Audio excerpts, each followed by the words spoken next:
Bom dia, pessoal. Bom dia, 7 horas da manhã, em ponto. Hoje é dia 26 de março de 2026, uma quinta-feira. Estamos caminhando já para o finalzinho de semana e começando um dia com muita alegria e disposição para a gente dar conta do recado, pagar os boletos e o que sobrar de dinheiro a gente aproveitar para curtir um pouco a vida, porque afinal de contas nada tem sentido a não ser que a gente possa fruir um pouco, né, do nosso tempo, das nossas possibilidades, da grana que eventualmente sobrar e tudo mais. Enquanto isso, a gente vai acompanhando aqui com atenção e foco as notícias que acontecem no Brasil e no mundo cada vez mais congestionado por más notícias, coisas ruins, situações esquisitíssimas, né? E o destaque do dia de ontem foi a abordagem do Supremo Tribunal Federal sobre um problema que vinha incomodando o Brasil praticamente desde que a primeira caravela portou por aqui. Sim, é um problema recorrente que irrita muitas pessoas, mas que tem uma casta de defensores muito empoderada e que é capaz de inventar privilégios até quando é para combatê-los, que foi exatamente o que aconteceu com o Supremo Tribunal Federal ontem. O Supremo resolveu, graças ao ministro Flávio Dino, atacar o problema dos penduricais, que são uma vergonha, né? Um país que está lá na Constituição, tem um teto lá inscrito de R$46 mil, que não é um salário ruim, pode não ser o melhor salário do mundo. Talvez numa multinacional o cara ganhe mais do que isso, como diretor, sei lá, CEO, CFO, esses CIS aí que ganham bônus e tudo mais. Mas para as carreiras de Estado não é um salário ruim, até porque o sujeito começa aí, por exemplo, auditor fiscal, começa lá muito próximo do teto e vai caminhando, caminha pouco. Então, o Supremo ontem decidiu o seguinte: proíbe para todo mundo, cria um extrateto, quer dizer, pega o teto constitucional, despreza o fato de que ele existe, aí você cria 35% de limite e fala, ó, só até aqui. Foi isso que aconteceu. É melhor do que o que existia antes, porque antes existia uma festa, né? Uma farra. Cada déspotazinho desses aí, presidente de tribunal ou coisa parecida, se auto-outorgava um privilégio. Aí inventava auxílio paletó, auxílio celular, auxílio pirulito, auxílio creche do netinho, e ia por aí afora até que os salários ficaram tão grandes que a opinião pública ficou agastada com isso. Infelizmente surgiu um homem que incorpora um pouco desse espírito e falou, não, isso não dá mais. Mas ontem, ao decidir cortar privilégios, são bilhões a menos na conta, se prevalecer isso que foi decidido lá, né? Ainda assim, o Supremo resolveu escalar privilégios para os seus juízes, procuradores e promotores, o sistema de justiça, tá bom? E esses privilégios retomam, inclusive, práticas que há muito tempo estavam sepultadas, como, por exemplo, os quinquênios, né? Que são gratificações que vão se acumulando ao longo da carreira. Então foi isso. Bom, é melhor do que nada, obviamente que é melhor do que nada, mas ainda assim fica aqui a lição de que no Brasil, para você combater o privilégio, você cria outros, tá? Não, vamos acabar com isso, vamos acabar só até a metade. A outra metade a gente tolera porque não dá para corrigir a história de uma vez. E isso tudo que aconteceu ontem vai valer só até que o Congresso tenha uma lei para disciplinar essa história toda. Não bastou em 1988 a Constituição do Brasil ser promulgada estabelecendo os limites. Ele está aí para ser observado, né, à luz dos interesses corporativos de magistrados, promotores e procuradores, que não podem desaparecer, tá? E a gente viu coisas bizarras ao longo dessa campanha, não é verdade? Aquela juíza que foi falar assim, ai meu Deus do céu, a gente ganha tão mal, como é que nós vamos fazer, né, se no mês que vem não pintar aí essa algazarra dos penduricalhos? Pois é, resolvemos assim.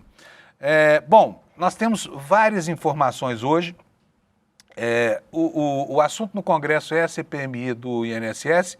Está vencendo aí o prazo para o senador Davi Alcolumbre dar o parecer dele sobre o que vai fazer com relação à instalação, à prorrogação da CPMI, tá bom? Mas o Alcolumbre não dá mostras de que vai convocar uma sessão do Congresso, senão vai ter que instalar algumas outras CPIs que não interessam de fato ao governo federal, tá? E esse é o foco do nosso noticiário. Eu vou começar, então, o nosso dia, como eu faço sempre aqui, batendo um papinho com o meu querido Alex Amorim, que é o nosso guia aqui dos esportes. Bom dia, Alex, tudo bem? Bom dia, Fábio Panunzo, bom dia à nossa audiência. Como você está nessa quinta-feira, dia 26 de março? Gosto muito das quintas-feiras porque elas encaminham para sextas, né? E a sexta é um dia maravilhoso, só não é melhor que o sábado e o domingo. Isso né, mesmo. Alex? Eu acho que o melhor dia é o sábado. O domingo é aquele dia triste que a gente tá se preparando pra segunda-feira, pra mais Ah, uma eu não, semana. eu tô me preparo para segunda-feira, na segunda-feira mesmo, eu deixo para a última hora, Alex. Isso mesmo, Panuso. Alex, o que temos no seu universo desportivo, no mundo do futebol? Perfeito. Primeiramente, Panuso, antes de a gente falar do jogo da seleção brasileira, tem aquela noticinha que saiu ontem, que ontem durante a noite ali saiu o balancete do Conselho Deliberativo ali de São Paulo, onde o ex-presidente ali do São Paulo, Júlio Casares, teve alguns valores milionários na sua conta que alguns não foram justificados. Os valores ultrapassavam ali 11 milhões de reais, Panuso. Desses valores, apenas 4 milhões de reais tinham destino à premiação de jogadores, pagamento de arbitragem, essas questões. Porém, 6,95 milhões de reais ali, Panuso, não tinha balancete, não tinha informação da onde saiu daquele dinheiro e todos esses valores estavam sendo debitados na conta diretamente do ex-presidente Panunzo. Pois é, Casares, né? Isso O mesmo. Casares. Quer dizer que continua a investigação do que ele fazia do dinheiro do clube. Isso mesmo. Lembrando que tudo veio à tona ali depois da sair na notícia que estava tendo vendas ali dos camarotes, onde a ex-mulher dele, que tinha um cargo ali de relevância no São Paulo, foi vazada algumas conversas com outras pessoas que tinham cargos importantes ali no São Paulo, e nisso começou a investigação e viu que ele tinha também a ver com algumas transferências indevidas, e nisso fica o critério ali para ver o que vai acontecer, lembrando que como sai do fundo da presidência, os conselheiros vão investigar mais a fundo e esse balancete que saiu ontem pode ser até mesmo anulado para fazer uma averiguação melhor onde dá os valores que saiu da conta do São Paulo e foi pro ex-presidente ali do clube, Panunzo. Eu fico aqui me perguntando se essa história de transformar clube em empresa, que são as tais SAFs, né? Isso. Se isso não melhora o ambiente de corrupção, porque é uma coisa impressionante, né? Clube no Brasil sempre foi esse nome de corrupção e de sonegação fiscal, né? Sempre foi. Então agora vamos esperar que no futuro isso diminua, porque olha, isso que está acontecendo em São Paulo é de uma tristeza, né? Os caras tiveram que empichar o diretor, que dizia que não, que era salário, que tudo mais. Mas aí, olha, tem, por exemplo, nessa notícia que o Alex está falando aí, tem relatos, né, de saques em dinheiro de até 1,5 milhão de reais. É uma coisa impressionante. Quem é que saca 1,5 milhão de reais da conta da empresa? Vai lá, pergunta para o Eduardo Moreira lá, se botar a mão em 1,5 milhão do ICL, ele não vai achar ruim. Então, né?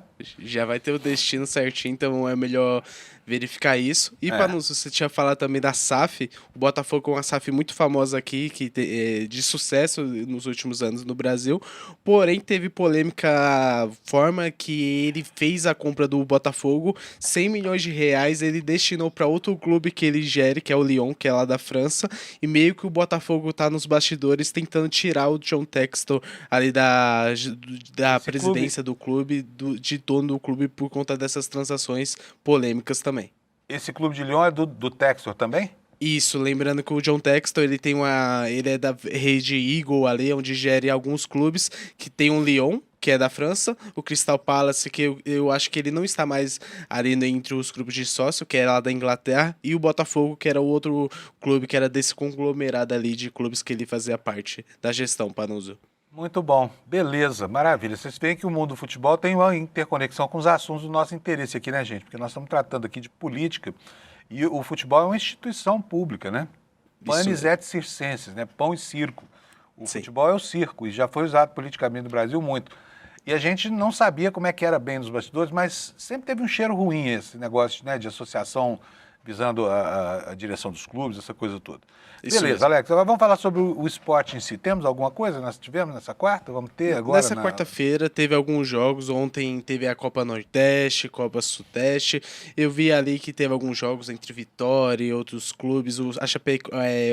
A Chapecoense, ganhou ali de um time do São Bernardo por 2-1 na Copa Sul-Sudeste. Porém, o jogo de hoje, Panunzio, que está em todas as manchetes, é o primeiro amistoso ali da sequência que o Brasil vai ter contra as equipes europeias, que vai ser Brasil e a seleção francesa lá no Gillette Stadium, 5 horas da tarde. Lembrando que eu ia falar o Panunzio, a seleção brasileira está sem alguns jogadores e eu creio, eu vou dar a minha sugestão aqui de placar, acho que vai ser uns 3-0 ali para a França, porque eu acho que a seleção brasileira vem um pouco desfalcada e hoje vai ser um páreo duro ali vai ser um ótimo teste para Nusa. Vocês sabem, gente, o que acontece aqui quando o Alex torce para alguém, né? Dá errado. Tanto dá errado que ele passou a torcer contra o time dele, o Palmeiras, só para o Palmeiras não perder os jogos, porque ele tem sido péssimo. O Milton Neves é capaz de ser melhor do que o Alex nas previsões, tá? Isso Uma mesmo. ideia. Tanto Mas, que nosso enfim, quadrinho para descobrir os resultados foi pro arco abaixo, porque só tava 0% de acerto, né, Panu? pior do que os acertos do Alex são só os acertos do nosso chefe da loteria aqui no ICL. Tá Também complicado. o Caio, que é chefe, mas não vou falar do Caio, não, que ele é chefe, depois pega mal. É isso, Alex? Temos só isso? Então, beleza, isso. maravilha. Bom programa, tamo junto. Muito obrigado. O Alex continua aqui com a gente, porque ele é o nosso diretor de TV. E eu sei que você aprecia esse papinho sobre futebol. Que acaba não sendo sobre futebol, né? Acaba sendo sobre comportamento, né? E agora vamos ver aqui o que está nas manchetes de hoje. Pessoal, vamos acordar, que está na hora, né? São 7 horas e 11 minutos agora. Né? O café deve estar quentinho lá no fogão. Sai da cama, filho. Chega de preguiça. Olha aqui os destaques que estão aqui na capa do site do ICL hoje. Olha, o que eu falei logo na abertura. O Supremo Tribunal Federal criou um teto dentro do teto, né? E limitou penduricalhos ao judiciário, mas assegurou a cota dos seus, né? Mateus primeiros teus, né? Não seria diferente numa cultura multissecular de oportunistas que se valem do Estado para se locupletar, né?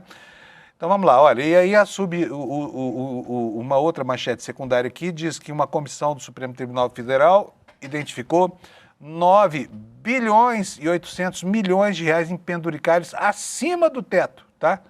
Para juízes só, para juízes. Segunda manchete, um esquema milionário de fraudes, daqui a pouquinho o Kleber Lourenço vai detalhar para a gente. A Justiça botou na cadeia um bocado de gente. Olha, decisão da Justiça Militar executa penas após condenação confirmada pelo STM e expondo fraudes que existem desde 2004, 22 anos atrás, né? O esquema milionário que botou um monte de gente na cadeia ontem. Daqui a pouco também o Kleber vai explicar isso para a gente, tá bom? Entrou matéria nova aqui, tá me avisando o Alex. Eu vou atualizar aqui a nossa página para ver o que está acontecendo. Olha só, essa é uma outra notícia extremamente grave, né, das relações desse tal grupo Fictor. Alô, Alex, cadê você? Cadê você, Alex? Estou aqui. Apareça no quadrinho aí, no quadradinho. Cadê? Tá bom, Vamos ver, então. cadê você? Voltei. Quem é o grupo Fictor? Você conhece esse pessoal? Sim, eu conheço muito bem, estava nas costas ali no patrocínio do Palmeiras até esse ano, porém depois das polêmicas, o Palmeiras, diferente ali do Flamengo, rompeu o contrato e não tem mais nenhum vínculo com essa empresa, Panusa. Então, empresa muito mal afamada ultimamente. Isso mesmo. Né, por causa dos escândalos que a rondam, e agora descobre-se que há um mesmo caminho para o dinheiro desviado por esse grupo e o dinheiro desviado pelo Comando Vermelho. Né? A corrupção e o crime organizado se valem dos mesmos caminhos para poder esquentar o produto das suas atividades criminosas, tá bom? Já já nós vamos ver o que é isso. Bom, vamos continuar aqui com os destaques, né? A ONU, anteontem, ela classificou a escravidão como o crime mais bárbaro contra o interesse da humanidade em todos os tempos, né? Então, centenas de países aderiram, mas 3 não aderiram. Um deles, Estados Unidos, o outro Israel, o outro Argentina, né? Acham que a escravidão, que o tráfico negreiro não foi a coisa mais deletéria que a humanidade poderia ter feito contra si mesma. E, bem, aí isso abre margem para, por exemplo, processos com indenizações coletivas, né, de países que exploraram os pretos da África e que se valeram da mão de obra deles para construir, né, as suas igrejas, os seus grandes prédios, as praças, os parques, e para dar para a população branca uma vida que nunca pôde ser, que os pretos nunca tiveram o privilégio de viver, né? Então vamos falar um pouquinho sobre isso hoje também, porque esse assunto é importantíssimo. O Kleber Lourenço também vai explicar daqui a pouco para a gente o que é que o governo está montando como estratégia para enfrentar o final da CPI do INSS, tá? Existe ali, como vocês sabem, uma guerra nos bastidores pelo controle de uma CPI que agora se encontra à frente dos seus próprios paradoxos, né? Contendo lá um presidente que é absolutamente vinculado com um dos investigados, que é a Igreja da Lagoinha. Olha, boas notícias na área da ciência. Está aqui no nosso site a informação de que foi descoberta uma molécula que tem capacidade para desacelerar o crescimento de células cancerígenas, né? E nós temos visto nos últimos dias um grande número de notícias aí que são muito alvissareiras. Por exemplo, para quem tem Alzheimer e para quem tem Parkinson, né? As coisas começam a avançar numa velocidade compatível com o nível de demanda e ansiedade da humanidade por solução para coisas que até agora pareciam ser uma condenação, uma sentença de morte. Esses são os destaques que a gente vai trazer na edição de hoje. E o Kleber Lourenço já está aqui na redação esperando a gente para começar a nos contar como é que foi a atualização do dia de ontem. Bom dia, Kleber, bem-vindo aqui. Bom dia, Panunzio, bom dia, comércio do ICL, tudo bem?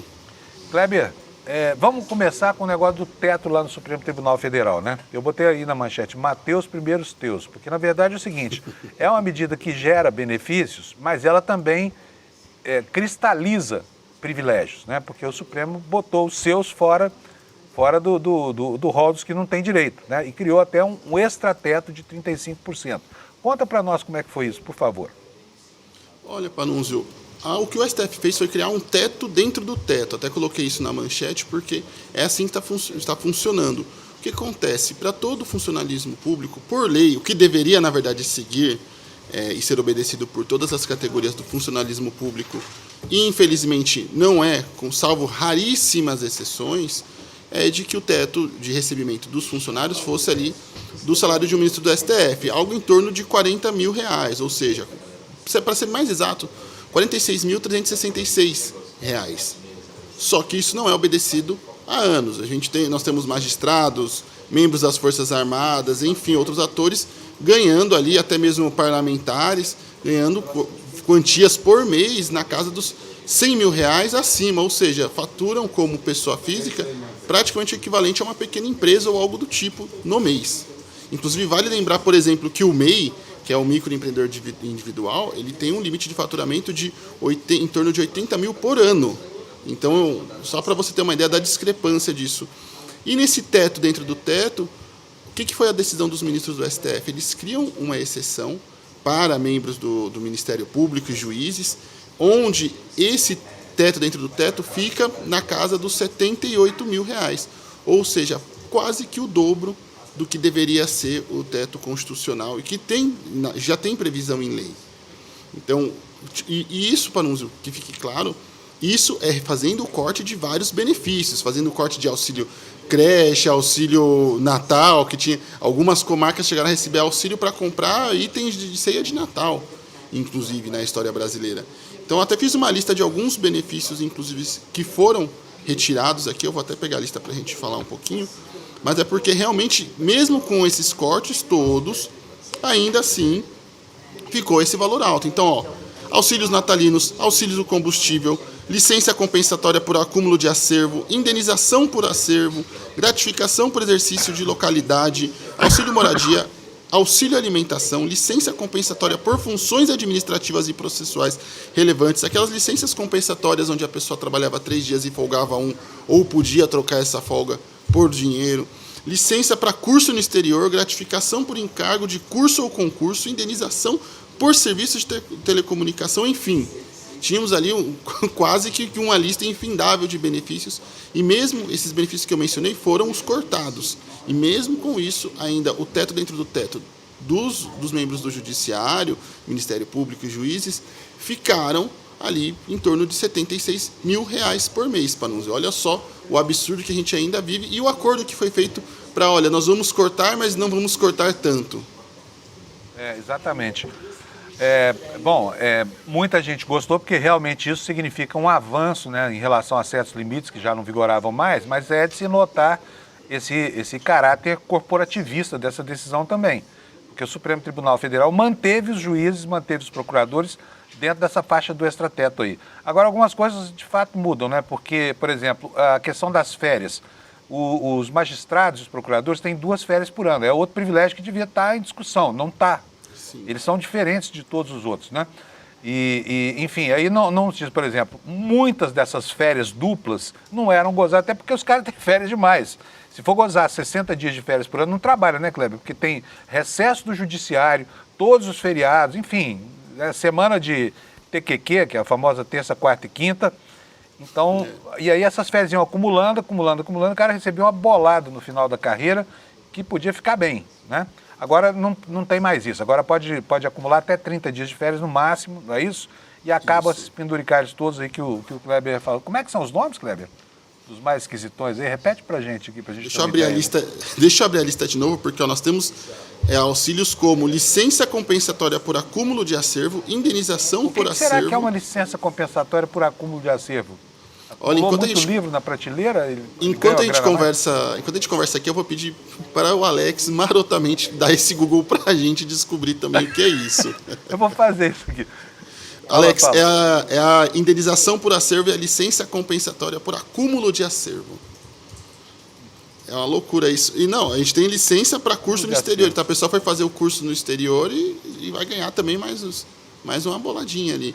Então, assim, a situação que a gente tem de resumo para nós, a situação era tão ruim, mas tão ruim, que qualquer mudança, qualquer corte, já era uma leve melhora na situação toda. Lembrando que, ainda assim, eles ainda possuem os bônus de 5% a cada 5 anos de serviço, ou seja, o bônus por antiguidade, podendo chegar agora, no máximo, a 35% do teto. Aí, somando com as outras verbas também, os outros auxílios que sobraram, que também devem chegar a 35% do teto, nós chegamos a esse valor de R$76 mil.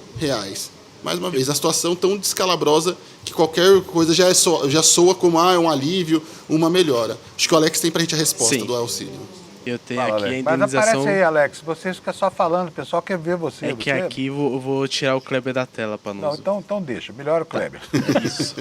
A indenização ou gratificação por acúmulo de acervo é uma compensação financeira geralmente destinada a magistrados e membros do Ministério Público, quando atuam simultaneamente em mais de um órgão jurisdicional ou gerenciam um volume de processos acima da média. Ah, entendi. Então, ele ganha um bônus por trabalhar, é isso. Isso mesmo. Não precisa cumprir a obrigação contratual, não, mas se trabalhar bastante, se trabalhar direito, ganha mais. Na minha época se chamava salário, Panuzzi, enfim. É que nós somos muito antigos, já acabou. Salário é um negócio que não existe mais. E olha, foi um presentinho que o Aras deu para as categorias. Está aqui, olha, bota aí minha página no ar, Alex. Ministério Público, isso aqui é um post de 20 de maio de 2023, tá? Desde quando inventaram esse acúmulo por a gratificação por excesso de, sei lá como é que é o nome. O Ministério Público da União criou a licença compensatória por cumulação de acervo. Foi publicado na sexta, no Diário Oficial, 2023, tá? A Resolução 256 trata da cumulação de acervo processual, procedimento administrativo do Ministério Público. O texto define como acúmulo, por exemplo, o exercício da função de membro auxiliar dos procuradores gerais dos ramos do Ministério Público da União, com prejuízo total das funções do órgão de justiça. Entendeu? Eu não entendi nada. Mas, enfim, traduzindo, era uma graninha a mais no fim do mês sem fazer força. Tá? Tô com acúmulo de acervo lá e coisa e tal, 30% a mais no contra-cheque. Né, Kleber? Pelo menos, no que diz respeito à transparência, temos coisas positivas. Eu listei algumas aqui para a gente falar um pouquinho. Que é a divulgação mensal dos salários detalhados e cada órgão deve mostrar valor total recebido, todas as rúbricas, e os gestores podem ser responsabilidades pela omissão dessas informações. E quem foi afetado? Os órgãos que foram afetados por isso especificamente? Toda a magistratura como um todo, ou seja, os juízes, desembargadores e afins, mas também Ministério Público, defensorias públicas e também a Advocacia Pública da União e os tribunais de contas. Então, são todos esses órgãos que vão agora ter que respeitar esses critérios de transparência e que vão ter ali uma ligeira redução nos seus salários fura-teto, Panunzio. Beleza. Bom, falamos de uma casta, de uma elite privilegiadíssima do serviço público brasileiro. Vamos falar de outra agora, militares, né? E agora só que nós vamos falar sobre crimes praticados por militares. Ontem a Justiça Militar determinou a prisão de um monte de gente condenada, por quê? Por participação em fraudes do IME, o famoso IME, né? Que é considerada a melhor escola de engenharia do Brasil há muito tempo. Né? O IME, o Instituto Militar de Engenharia, teve lá um ataque, um achaque aos seus cofres por militares que agora começam a pagar pelo que fizeram, não é isso, Kleber? Isso, foi um caso que aconteceu lá em 2004, até o momento 2 civis foram presos e mais 2 ex-militares também foram presos, e tem um ex-militar que ainda não foi localizado para o cumprimento da prisão. Esse caso envolve um prejuízo inicial estimado em 11 milhões de reais, podendo chegar a 25,7 milhões após atualizações, correções monetárias e afins. E eu até anotei aqui para a gente falar um pouquinho de como funcionava esse esquema.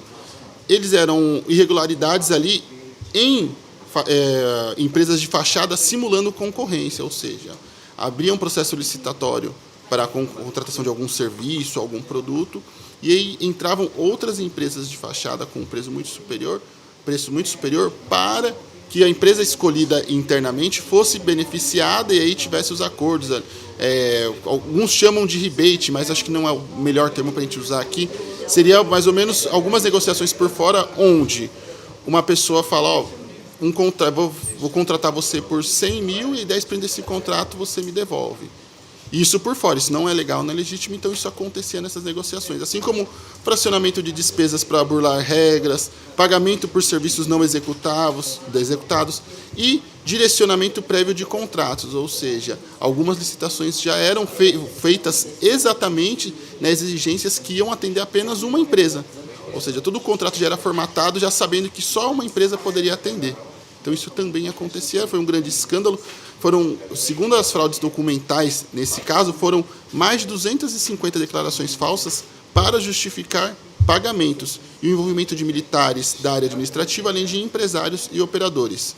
Então, veja só, era um grande esquema feito nessa escola de engenharia, também envolvendo o próprio DENIT, também, que possibilitava essa movimentação que pode chegar até mais de 20 milhões de reais. Mais um dos vários escândalos que corriqueiramente nós falamos aqui envolvendo as Forças Armadas, Panunzio.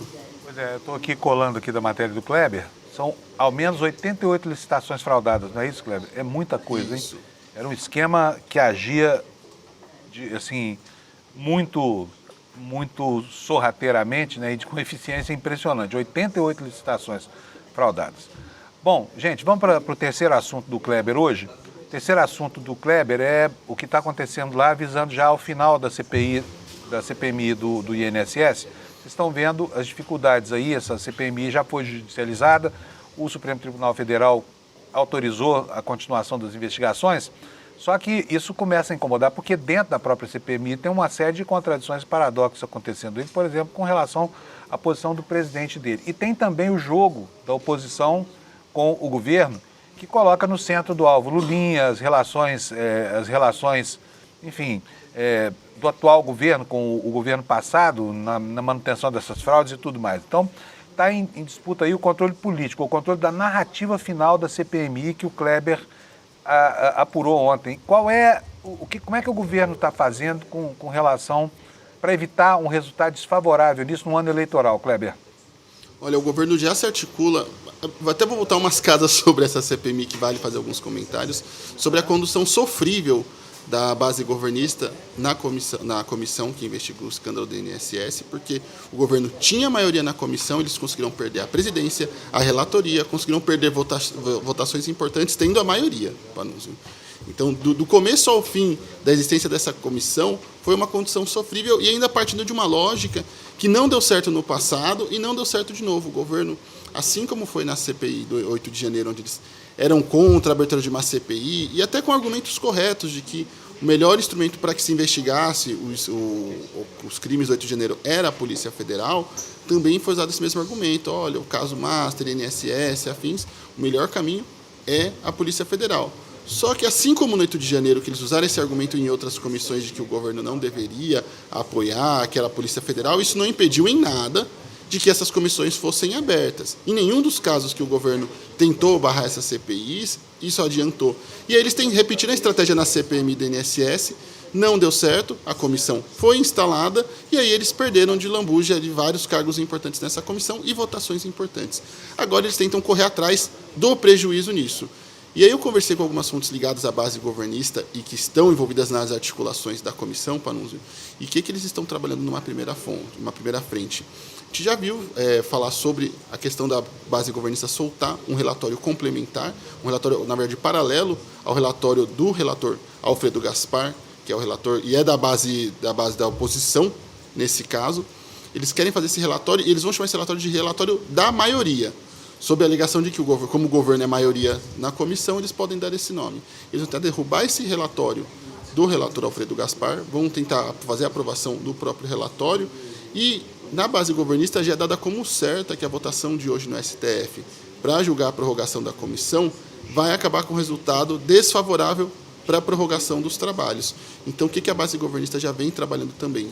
Em protocolar um outro pedido de prorrogação desses trabalhos, mas um pouco mais modesto, com algo entre 15 e 20 dias no máximo, que é mais para o governo conseguir se articular em relação a esses votos para aprovação do relatório e a elaboração mais assim acertada e ajustada deste relatório que eles querem aprovar na comissão.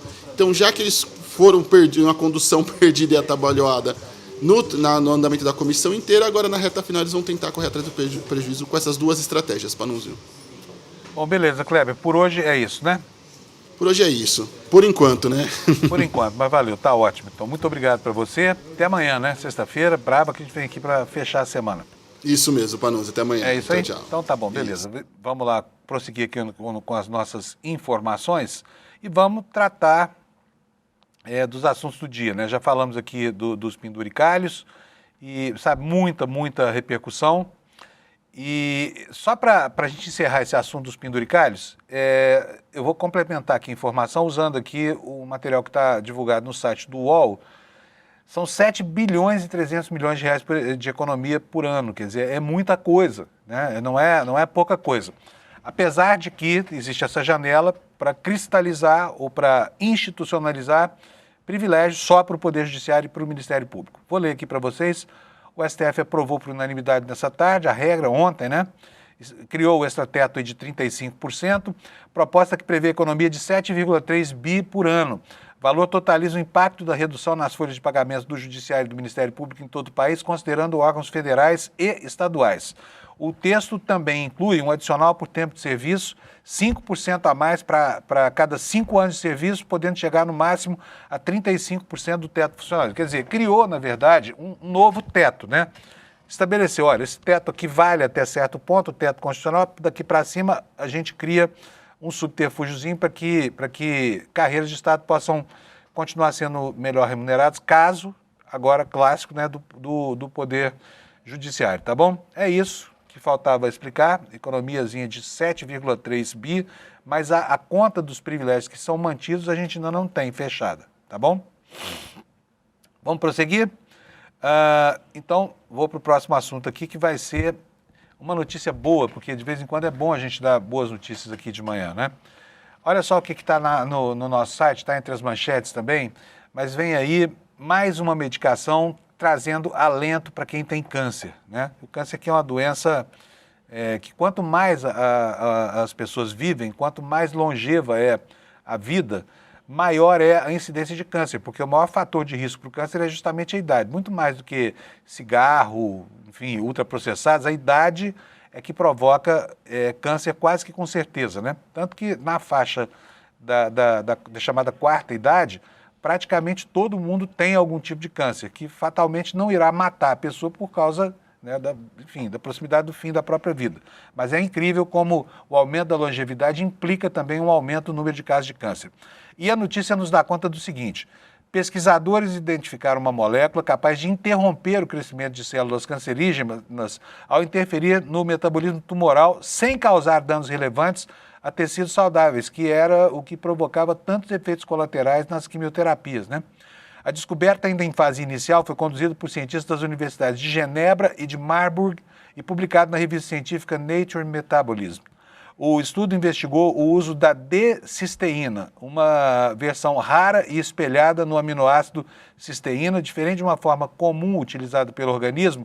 Essa variante consegue entrar com mais facilidade em células tumorais porque ela utiliza transportadores específicos presentes na superfície da célula. Então, boa notícia aqui, né? Mais uma medicação sobre câncer. Semana passada nós tivemos aí notícias sobre Alzheimer e Parkinson, e isso é muito bom.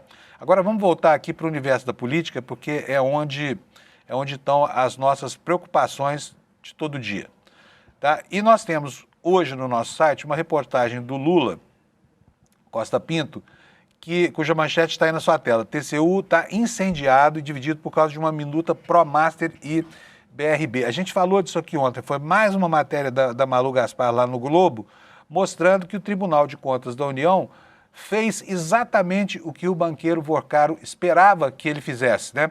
Colocando aí, às claras, a existência de uma cadeia de acontecimentos, né? Entre o banqueiro e esse que você vê aí na foto, que é o ministro Jonathan de Jesus, tá? Vamos tentar entender por que esse ministro foi tão, digamos assim, voluntarioso, né, ao criar uma situação em que o TCU estava na iminência de voltar atrás da decisão do Banco Central de liquidar o Banco Master, tá? É muito importante que a gente entenda isso, porque aqui está o cheiro daquele negócio que a gente denuncia o tempo todo aqui, que é a corrupção. É isso que isso sugere. Vamos lá, o que o Lula escreveu?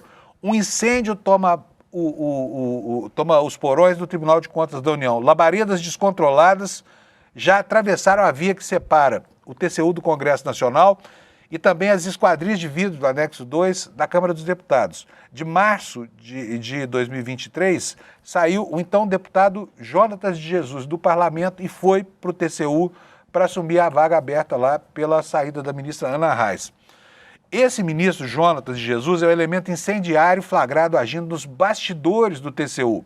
Ele vem sendo fortemente contido e repudiado pelo corpo profissional de auditores concursados do tribunal. A cabeça dele, exposta numa inédita bandeja de impeachment on demand, fala aqui o Lula, vem sendo pedida tanto por técnicos da instituição quanto por parlamentares que identificam nas manobras do ministro ardis destinados a melar todo o processo de investigação das fraudes cometidas pelos bancos BRB e Master no processo fictício de aquisição de uma instituição privada pela instituição pública, que no caso é o BRB. Na manhã da quarta-feira, 25 de março, o presidente do TCU, Vital do Rego, recorreu pela enésima vez aos colegas Walton Alencar e Benjamin Zimler, egressos da carreira pública e integrantes da cota de ministros concursados, para que usassem o prestígio que tem na corte e apaziguassem os ânimos dos técnicos que estão lá em polvorosa. Os técnicos enlouquecem, né? Quando eles propõem um caminho e o ministro, por puro interesse político, propõe um outro que não tem nada a ver com o que recomenda a boa técnica. A centelha que acendeu o novo foco de incêndio foi a revelação da existência de 2 minutas de despachos ou orientações de auditoria semelhantes a procedimentos do tribunal que estavam nos arquivos recuperados do celular do Daniel Vorcaro. O Vorcaro tinha lá as minutas dentro do telefone dele armazenadas, tá bom? O que mais nos conta o Lula aqui? Que a informação que foi publicada ontem pela Malu Gaspar no Globo detonou uma nova caça às bruxas dentro da instituição. Desta vez, o ministro Jonathan de Jesus tem os seus passos e as suas decisões escrutinados pelos mais qualificados do corpo de auditoria do país, pelo mais qualificado corpo de auditoria do país, que são os próprios auditores do TCU. De acordo com a reportagem da Malu Gaspar, no dia 29 de agosto de 2025, foram gravados 2 arquivos com o mesmo nome no celular do banqueiro. Quer dizer, olha só, dia 29 de agosto de 2025, né? O banqueiro grava lá no telefone dele 2 vezes a mesma coisa, às 9h24 e ao meio-dia e 47. O documento chama TCU Mora Excessiva, tá? É um documento do Word, redigido no formato das decisões do tribunal. Era uma minuta emulando uma decisão monocrática da Corte de Contas que sugeria a decretação da paralisação do processo de análise da operação do Banco Master pelo BRB e convocava de forma intimidatória integrantes da diretoria de fiscalização do Banco Central para que depusessem no TCU em processo conduzido por Jonathan de Jesus. Ou seja, o cara ia chamar o pessoal do Banco Central para ir prestar depoimento lá com o único sentido de intimidar os técnicos que estavam encaminhando a liquidação do Banco Master, tá? E aí é o seguinte, nós vimos sobre esse arquivo, né? 25 de agosto de 2025, 9 da manhã, esse arquivo estava no telefone do Vorcaro, e aí o Lula nos conta o seguinte, olha, a data de criação do arquivo no celular de Vorcaro corresponde a quê? A última sexta-feira, antes de o BC anunciar o bloqueio do processo de aquisição do Master de Vorcaro pelo BRB do governador Ibanez Rocha, do Distrito Federal. O anúncio do impedimento da venda da instituição privada para público ocorreu no dia 3 de agosto. A razão alegada pelo bloqueio do negócio foi a detecção por auditores do Banco Central de fraudes financeiras, que depois a gente passou a conhecer, e a falsificação de fundos de investimento entre os ativos oferecidos pelo Master ao Banco de Brasília. Além disso, os ativos que sustentariam a transação e seriam dados em garantia ao Banco Estatal, como se soube depois, estavam superavaliados, supervalorizados. Em alguns casos, imóveis entraram na planilha de ativos do Master com valor até 50 vezes maior do que o valor real.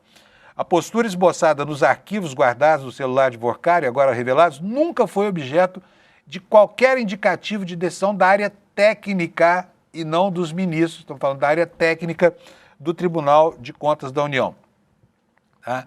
E sorteado relator do caso como prevento, ou seja, aquele ao qual seriam destinadas essas decisões, porque ele já havia tomado decisões anteriores relativas a esse caso, então o ministro estava prevento, né? Ele tinha essa conexão com o material processual. E aí Jonathan de Jesus também adotou exatamente o quê? Aquilo que estava no celular do banqueiro, né? Telegrama sem fio. O banqueiro pensou, o ministro captou, fez lá a decisão dele, que é igualzinha ao que interessava ao banqueiro. Uma vergonha completa essa história toda. É algo sem cabimento, né? E aí a gente vê o tamanho da malha de corrupção que esse Worcaro engendrou na República, sabe?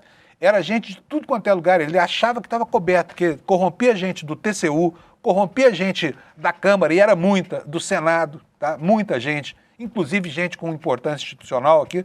Não vou falar diretamente o nome, porque não quero ser processado, mas as evidências estão todas aí, e você que acompanha a miúde esse caso sabe muito bem do que é que eu estou falando. Tinha gente também, tentava exercer influência nas esferas do governo, sabe? A atuação do Banco Central durante um período que antecede a gestão do Galípolo também é objeto de escrutínio, porque ela é absolutamente estranha, né? Como é que se permitiu que um grupo de vigaristas desse, de repente, criasse uma instituição desse porte e passasse a montar esse cinturão de proteção? Havia gente no judiciário, ele era sedicioso, oferecia dinheiro para filho de ministro, para mulher de ministro, para um monte de gente. Então ele armou uma teia de corrupção em volta dele e achava que nada ia acontecer. Tá? Era exatamente isso que acontecia. Agora a gente começa a ver certos detalhes, como esse, de uma minuta que dias antes de proferir a decisão do TCU coincidia exatamente com aquilo que seria decidido, né? São as mães de nada a corrupção brasileira. É o que está acontecendo nesse caso e a gente está vendo agora como é que se estruturavam essas malhas, né? Por isso, não é à toa que esse escândalo do Banco Master ameaça ser o maior escândalo de corrupção da história do Brasil e mais bem documentado. Leia no nosso site do iclnoticias.com.br, está lá a matéria do Lula Costa Pinto explicando a importância do achado desses arquivos no celular do dono do Banco Master, tá bom? Desculpa, gente. Que a essa hora a garganta começa a secar aqui no estúdio e aí um golinho d'água não vai mal. Vamos lá. Rio de Janeiro agora. Nós temos no Rio de Janeiro uma situação de fato criada com a cassação, primeiro a renúncia, depois a cassação do governador Cláudio Castro, que agora passa a ficar de castigo por 8 anos, antes que possa voltar e tentar mais alguma coisa, engrossando assim, né, o coro, enfim, o score, o status, né, dos ex-governadores do Rio de Janeiro, todos eles, acho que desde Leonel Brizola, com problemas seríssimos com justiça eleitoral e com justiça comum, tá? Agora são 6 ex-governadores do Rio com problemas judiciais aí, que perderam direitos políticos ou foram condenados, né? 5 foram presos, inclusive. É tanto nome que eu não vou nem ameaçar repetir aqui para não esquecer de nenhum. Mas o TSE vai ter que fazer uma eleição indireta no Rio. Por quê? Porque falta pouco tempo, né? Faltam poucos meses, é só completar o ano aqui, mas alguém tem que estar lá no governo do estado do Rio de Janeiro e a eleição é indireta. Ontem o TSE estabeleceu como é que vai ser isso, por isso essa manchete aqui é a manchete que nós vamos abordar agora, que está aqui no nosso site do ICL Notícias, o TSE confirmando a eleição indireta para governador do Rio de Janeiro, depois da saída desse senhor aqui, que passa para o limbo da história por 8 anos. Daqui a 8 anos vamos ver o que sobrou, né, do capital político desse cara, que não era nada nem ninguém e, de repente, de carona com Wilson Witzel, outro que saiu pela porta dos fundos, virou o comandante do governo do estado do Rio de Janeiro. A matéria é da agência Tempo Real e ela nos conta o seguinte: o Tribunal Superior Eleitoral afirmou que a eleição para o mandato tampão ao governo do Rio, após a renúncia do governador Cláudio Castro, será indireta, informação que deve ser enviada ao governador em exercício do Rio, que é o desembargador Ricardo Couto, que enviou nesta quarta-feira, 25, um ofício à corte questionando se o pleito seria direto ou indireto. A eleição será feita por escolha da Assembleia Legislativa do Rio. Aí, alerge, tá? Por quê? Porque há um precedente no Supremo Tribunal Federal que estabelece que os estados podem definir as regras dos pleitos nas situações em que há dupla vacância, caso do Rio, por razão não eleitoral, caso do Rio de novo. Por quê? Porque o Rio também não tem um vice-governador, né? E o presidente da Assembleia, aliás, está em cana. Outro ponto destacado é o fato de que Castro não foi cassado no julgamento do TSE, em que foi condenado por abuso de poder político e econômico. Por quê? Porque ele renunciou 24 horas antes, né? E com a renúncia, a punição da cassação fica, então, prejudicada. Em caso de cassação, a lei eleitoral prevê eleição indireta quando o vácuo de poder ocorrer a 6 meses do fim do mandato. Na certidão de julgamento, o TSE afirmou que, por maioria, considerou prejudicada a cassação do diploma do governador. Por quê? Porque já não havia mais o que caçar com a renúncia, né? E mais cedo o governador em exercício afirmou que adotaria cautela e iria adiar a convocação da eleição porque havia dúvidas sobre o modelo. Integrantes do TSE avaliam corrigir a certidão para retirar a menção citada pelo desembargador, tá? Então é isso, a eleição no Rio de Janeiro vai ser indireta. Logo, logo, aquela maravilha da Assembleia Legislativa terá ali uma outra pessoa para conduzir o Rio de Janeiro pelos próximos 10 meses. A gente deseja sorte, tá? Normalmente quem senta naquela cadeira de governador do Rio de Janeiro sai preso do governo, meses depois.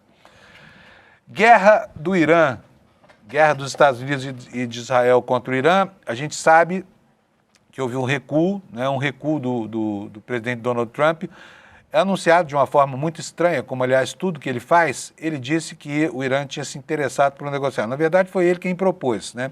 E o recado foi entendido pela opinião pública americana e mundial. O Trump quer voltar atrás naquela quantidade de bobagens que ele fez, conduzindo uma guerra sem nenhum objetivo tático, que está colocando em risco toda a economia global e, inclusive, criando reflexos aí ao redor do mundo, até mesmo para nós brasileiros que estamos tão distantes desse conflito, né? Porque o preço do petróleo explodiu, o preço do combustível na bomba explodiu. Em alguns países, como no Brasil, falta inclusive combustível para tocar o resto da colheita, da safra. Não se acha combustível e encareceu tudo muito, né? Trazendo de volta aí o perigo de uma inflação que, aliás, já foi identificado pelo Banco Central. Mas não adiantou nada a bravata do Trump lá, primeiro dizendo que ia obliterar o Irã e as instalações de produção de energia, e depois essa volta atrás. Por quê? Porque ontem o Irã voltou a atacar os territórios de Israel, tá? E aqui nós temos, na nossa manchete de hoje, do Jamil Chad, um relato do que está acontecendo. A manchete é: Irã rejeita plano de cessar-fogo dos Estados Unidos. E essa foi uma afirmação feita pela TV estatal, tá? Lá em Teherã.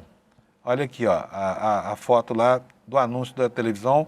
Os ayatolás ainda muito populares naquele país, apesar, né, do regime absolutamente autoritário que eles impõem àquele povo persa. O governo iraniano rejeitou as condições impostas pelos Estados Unidos para estabelecer um cessar-fogo na região e chamou os critérios apresentados pelos americanos como excessivos. A informação foi divulgada pela emissora estatal da televisão do Irã, que se chama Press TV. Mais cedo, as autoridades em Teherã ironizaram as declarações do presidente Trump de que estariam desesperadas para fechar um acordo para encerrar a guerra.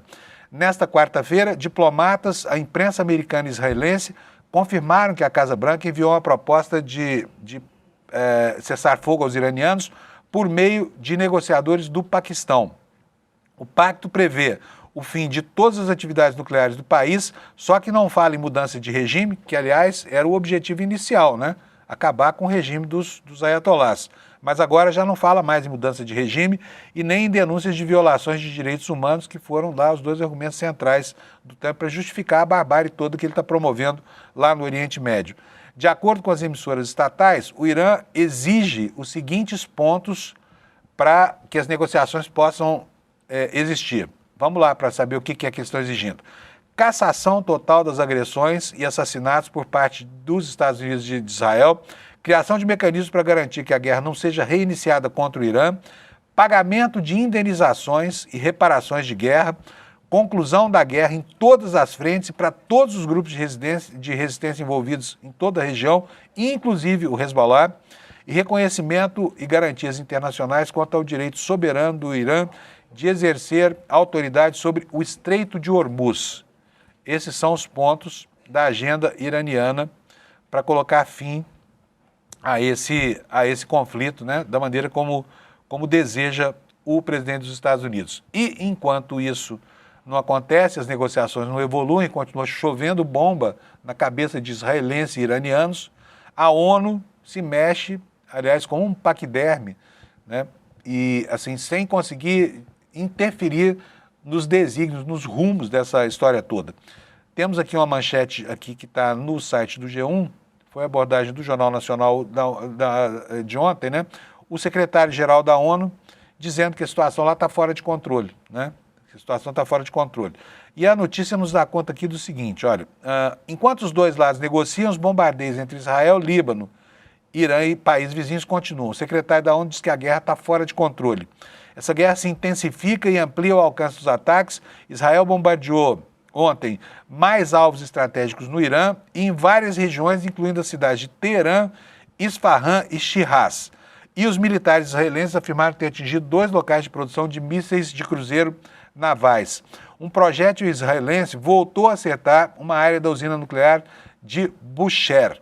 Autoridades iranianas afirmaram que não houve danos estruturais. O Kremlin mandou retirar 160 funcionários russos que trabalham na operação da usina e a Agência Internacional de Energia Atômica alertou para o risco de um desastre nuclear, né? E no sul do Líbano, ataques israelenses continuaram destruindo mais pontes sobre o rio Litani. Casas demolidas, moradores deixando a região. O Hezbollah aumentou os ataques e prometeu enfrentar qualquer tentativa israelense de controlar a faixa entre o rio e a fronteira, porque Israel tinha anunciado que vai fazer a gestão de uma área tampão ali no sul do Líbano, né? E, bom, olha só, o Brasil, lá no contexto da ONU, ele se uniu, né, ao que é hegemônico, ao pensamento hegemônico, e está aqui na manchete de outra matéria do Jamil Chad a informação de que, ao aderir a esse consenso da ONU, quer dizer, a hegemonia, que é contrária ao Irã, o Brasil também fez críticas veladas a Israel, né? Vamos ver o que foi a posição brasileira rapidamente. O Brasil optou por aderir ao consenso de uma resolução do Conselho de Direitos Humanos na ONU nessa quarta contra os ataques do Irã. A proposta havia sido apresentada pelo Bahrein e outros países da região com o apoio da Argentina, Europa e mais 80 governos. O texto pede que os iranianos compensem os países afetados pelos danos causados e não cita, ou pedia, né? E não citava os ataques por parte dos Estados Unidos e Israel. Mas numa barganha, os países que resistiam ao projeto de resolução conseguiram a aprovação da convocação de uma segunda reunião de emergência para aí sim tratar exclusivamente dos ataques contra uma escola no sul do Irã que deixou 150 mortos. Foi logo lá no comecinho dessa história toda, você se lembra? E durante o encontro, dezenas de países saíram em apoio dos governos do Golfo, que desde o início da guerra têm sido alvejados por mísseis do Irã. Mas do lado da Espanha, África do Sul, China e outros governos, o Brasil adotou um tom diferente. Qual foi esse tom? Está expresso nessa manifestação. O governo brasileiro expressa sua profunda preocupação com a situação dos direitos humanos na região em decorrência da escalada de hostilidades no Golfo Pérsico e no Oriente Médio em geral, iniciada pela agressão contra o Irã em 28 de fevereiro, afirmou o embaixador brasileiro na ONU, Tovar da Silva Nunes. Tá? Então, assim, apoiamos com ressalvas, não é isso? Gente, vamos passar aqui, ainda dentro do noticiário internacional, eu quero mostrar para vocês aqui a capa do The New York Times, tá? E a maneira como eles estão tratando a guerra lá. Eles tratam dos reflexos das atitudes do governo Trump em relação à Europa, cujos líderes começam a enfrentar uma situação muito complicada por causa do bloqueio do trânsito de petróleo pelo Estreito de Hormuz, né? E a principal manchete agora do New York Times na internet é essa que você está vendo aí à direita. Tá para colocar melhor enquadrado isso aí, Alex, para gente, por favor? Para o pessoal ler aqui, à esquerda, aliás. Isso, olha, as ameaças de Trump à Europa estão colocando os líderes numa situação delicada em relação ao Irã. Por quê? Porque os políticos europeus correm o risco de irritar os eleitores sem entrarem na guerra. Só que também não é fácil para eles, e aqui explica o jornal, enfrentar a agitação interna que decorre da escassez de petróleo por causa do bloqueio do Estreito de Hormuz. É a principal manchete lá no jornalão americano.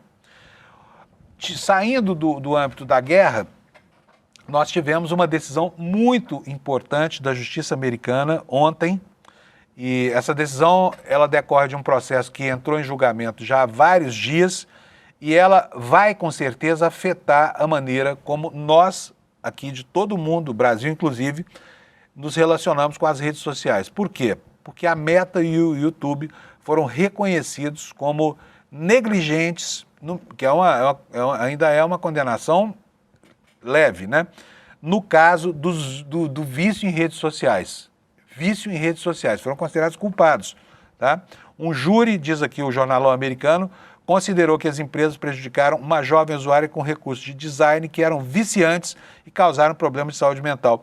Você mesmo aí na sua casa, quando você pega o seu Instagram, você começa a rolar o feed do Instagram e de repente você não percebe que passaram várias horas, você está lá vendo coisas que o algoritmo projeta para você, porque o algoritmo sabe exatamente o que você busca ali, porque os tempos de exposição, os tempos de tela dão a ele a dimensão do seu interesse por isso. E aí a pessoa não consegue sair desse ambiente. Por quê? Porque está ali, tudo que os algoritmos projetam é para saciar a necessidade dela, inconsciente, né, de obter acesso àqueles conteúdos. Vou ler aqui para vocês como o jornalão americano tratou esse assunto. Ele diz o seguinte: a empresa de mídia social Meta e o serviço de streaming de vídeo, o YouTube, prejudicaram uma jovem usuária com recursos de design que eram viciantes e levaram a problemas de saúde mental. Foi o que decidiu ontem um júri lá nos Estados Unidos. A decisão histórica pode abrir caminho para mais processos contra empresas de mídia social relacionados ao bem-estar dos usuários. A Meta vai ter que pagar nesse caso, tá? Por enquanto é uma indenização individual, mas isso deve andar na justiça americana para uma indenização coletiva de grande monta, tá? Vou continuar aqui. A Meta deve pagar 4,2 milhões em indenizações compensatórias e punitivas e o YouTube mais 1 milhão e 800 mil para essa pessoa que agora a justiça americana considerou que ficou viciada por conta dos algoritmos. O caso emblemático movido por uma jovem de 20 anos identificada como KGM acusou as empresas de redes sociais de criarem produtos tão viciantes quanto cigarros ou cassinos online.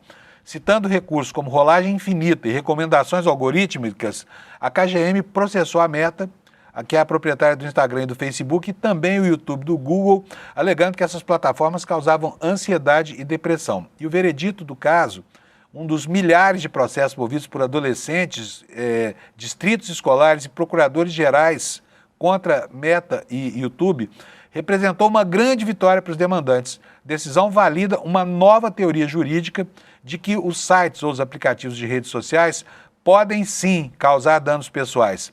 É provável que isso influencie casos semelhantes que devem ir a julgamento ainda este ano, o que poderia, como eu falei, expor os gigantes da internet a mais indenizações e forçá-las a fazer alterações em seus produtos. Isso é importante porque, na medida em que casos individuais venham sendo julgados pela justiça norte-americana, isso vai criando jurisprudência para o mundo e lá para dentro também. E daqui a pouco, eles podem ser obrigados, como a indústria do tabaco foi um dia, a fazer grandes indenizações coletivas, né? Então, essa é a repercussão. É algo muito importante porque isso dá a medida do produto inventado pelas Big Techs que confunde a cabeça da humanidade e cria vínculos claros de dependência, como você mesmo deve saber, porque a gente vive esse problema dentro da casa da gente, com os filhos, conosco mesmos, né? Em que as relações pessoais e o mundo exterior vão ficando cada vez mais afastados do que chega pela tela do celular. E enquanto isso, enquanto a Meta sofre lá um revés na sua plataforma jurídica, ela também fez a liça lá. Ela demitiu um bocado de gente ontem. Olha só, a matéria também no New York Times. A Meta demitiu 700 pessoas e recompensou os seus principais executivos, quer dizer, degola dos bagrinhos e bônus para os grandões. O jornalão fala que os cortes de empregos e um novo programa de ações para executivos ocorrem no momento em que a Meta continua a direcionar o foco para a inteligência artificial. Pessoal, meu tempo acabou. Eu quero agradecer a você pela audiência. Antes de sair, no entanto, não se esqueça, dia 31 de março tem a estreia do documentário que está aqui no telão, O Golpe do Banco Master. É um documentário absolutamente importante e muito pedagógico para quem ainda não entendeu que tipo de comprometimento esse sujeito, Daniel Vorcaro, criou para constranger as instituições e as pessoas no país distribuindo suborno por aí, tá bom? Para conseguir o seu convite, no despertasl.com.br. A estreia será dia 31 de março, às 8 horas da noite. A gente espera você nessa plateia, tá bom? Super obrigado pela sua audiência. Bom dia para você. Amanhã a gente se encontra aqui para encerrar a semana. Tchau, obrigado. Galera, esquece o que tá todo mundo te falando de Banco Master. Ninguém entendeu ainda o que esse golpe tinha de diferente de todos os outros. E quando eu digo todos os outros, não é do Brasil não, do mundo inteiro. A genialidade do mal que existia por trás desse golpe e por que ele conseguiu ficar tão grande e aí sim comprar a influência de tanta gente poderosa. A gente fez um documentário para te explicar. Pela primeira vez, vai mudar completamente a percepção do país sobre como foi esse golpe. O documentário vai passar dia 31 de março, terça-feira às 8 horas da noite. Não perde essa não.